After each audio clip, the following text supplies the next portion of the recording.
Welcome. In this module, we will discuss selecting the ideal BIM software for your construction needs. Choosing the right software is pivotal for seamless project execution and collaboration.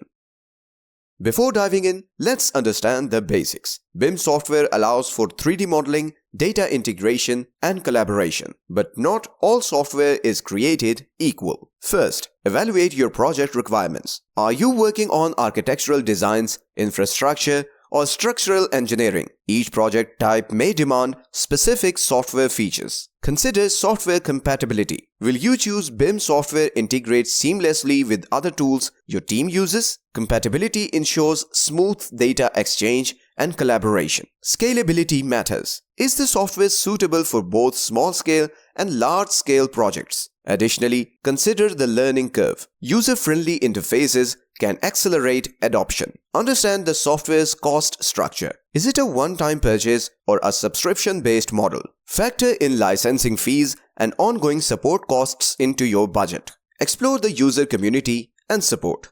Robust user communities offer valuable insights, forums for troubleshooting, and support for software-related queries. Future-proofing your investment. Future-proof your investment. Does the software regularly update with new features? Check for a track record of innovation and responsiveness to industry advancements. Before committing, try before you buy. Most BIM software providers offer trial versions. Testing the software ensures it aligns with your project needs. In conclusion, selecting the right BIM software is a strategic decision. Consider project needs, compatibility, scalability, cost, support, and future developments.